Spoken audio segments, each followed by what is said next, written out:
Sa totoo lang, ang pagpapagawa ng bahay namin ay matagal na namin pinaplano. Anong matagal ng pinaplano? Matagal namang gusto magpabahay pero wala pang malaking budget. Kasi gusto ni Kay, kahit maliit lang daw, basta matutulugan. Eh, gusto ko naman syempre, bongga. Narinig niyo yun Siya may gusto ng bongga. Ayoko talaga ng malaking bahay. Itong lot na to ay surprise ko lang talaga kay Mark. Hindi naman niya talaga alam. Kasi before, nung malakas pa ang clinic ni Kay, before pandemic, laging bumibili lang siya ng bags, alahas, kung ano-anong luho. Sabi ko, invest mo kaya sa lupa, sabi ko. Ayun, mukhang nakinig naman sa akin na bumili siya ng lupa dito. Hindi ko kasi sinabi sa kanya na pinurchase ko to kasi nga, dapat iso-surprise ko to sa kanya. Ako ang na-surprise. Nag-lockdown paano yan? Natuwa naman siya, in fairness.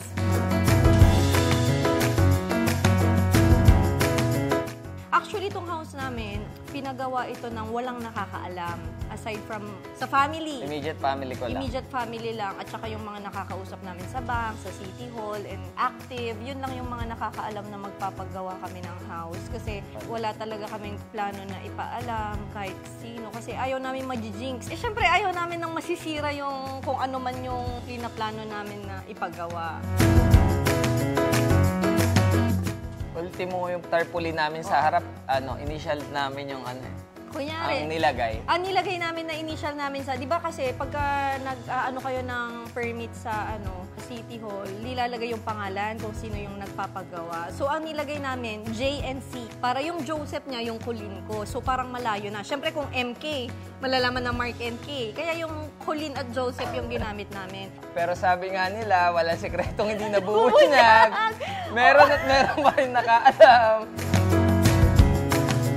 May nakaalam kasi nung nag-groundbreaking tayo, meron yung ditong nagpapagawang bahay dito sa malapit. Bayaw nung pinsan ko. Taga-Malayo. Oh my God! Sinabi nung bayaw ng pinsan ko na buti na lang doon sa asawa nagsabi. Tinanong kasi kung bakit daw nandito kami sa subdivision. Walang ka-idea yung pinsan ko, ang Ate Rose. Super close pa namin niya. Nung groundbreaking, yun yung doon din namin pre-nest release yung namin, yung pagbubuntis ko. Ni Kelsey. Ni Kelsey. Wala rin nakakaalam nun. So, doon lang namin pre-nest release yung pagbubuntis. Pati ang mga tatay gulat na gulat. Kaya double surprise. Construction ng bahay, super hands-on kami mag-asawa. As in, gusto nga talaga namin yung, alam mo yun, yung personal touch talaga. Kasi hindi namin kayang ipaubaya lahat sa contractor. Kasi ang arte ko, alam mo yun, maarte din tong asawa ko. Kung gaano ako ka-arte, hindi ko in-expect na sobrang mas maarte pala yung asawa ko. Kasi, na ang alam niya, bawat gastos ay, konti lang yan, ganyan, sige, go mo yan. Siyempre, ako yung finance. Hindi ko talaga siya kinakaya. Talagang Batanggenyo po talaga. Mawala na ang yaman, wag lang ang yabang.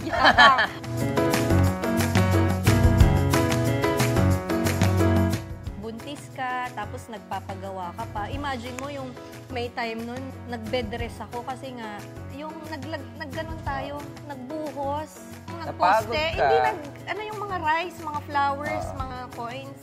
Naka-schedule talaga lahat kasi buntis ako Yung manganganak na nga lang ako noon.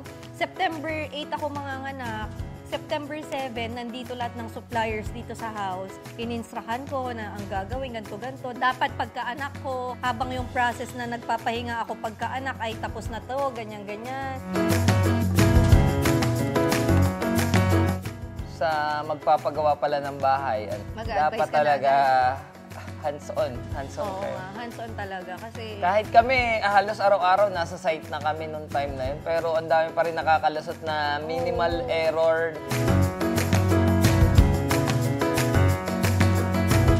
Napaka-blessed tong family namin, especially the kids kasi maaga kaming nakapagpagawa. Habang maliliit pa sila, ma-enjoy talaga nila tong house. Yung pool nga na ayaw ko, parang nare-realize ko na ngayon na Worth it. Parang worth it siya kasi alam mo yun, nakakaband namin sila during the days na free sila, na free kami. Nandito lang sila sa bahay, nag-invite sila ng friends. Yung nandito lang kami talaga na nagbaband na kami as a family talaga na masaya. Ikaw, anong favorite spot mo? Lanay. Anong Lanay pinagsasabi mo siya? Sa Lanay. Oh, mas dyan ka nga laging nakatambay eh. Talagang ginawa ko ng paraan magka-pool na gawing infinity.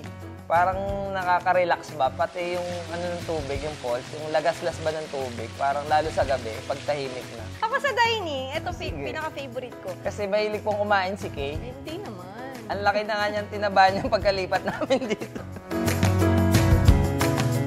Ginawa tong bahay na maayos para lahat ng spot talaga, favorite. Ang mga anak ko, ang nakikita kong favorite nila, itong living at saka yung family room. Talagang sulit na sulit sa Kasi kanila.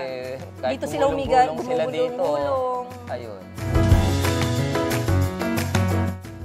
Tapos ito yung maganda namin palang ano. Ay, oo nga. Yung Ito. nag-ano namin. Ito yung Ito talaga yung in-investan ni Mark. Pinasadya Alam niyo ba, namin. ang arte-arte talaga ng asawa ko. Pero itong life na to talaga, personalized talaga na moon shape. ito parang fish. Oh, parang fish kasi Yung sabi yung sa shape atin nung niya. ano. So parang Kaya swerte, di ba? Sa Chinese daw, favorite daw ng Chinese yung Yes. fish shape na ganan. Kasi inaano nilang swerte o maganda yung ano, nagiging buhay. Gusto ko talaga pasalamatan dito ang aking parents. Yeah, thank you, Inay and Tatay, for everything. Bahala na kayo. Thank you. I love you.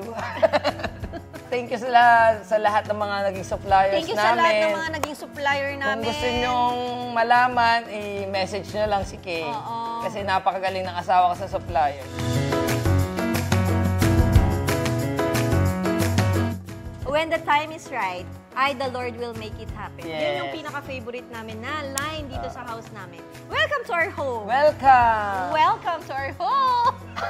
Hello!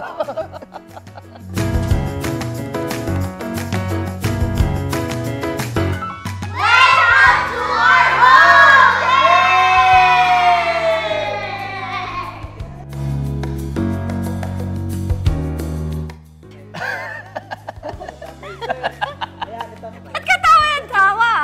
Masaya nga, di ba? Naniniwala talaga ako sa destiny, yung meant to be. Destiny! Para sa'yo talaga. Talaga? Oh. Moon house. Moon home. Moon home pala.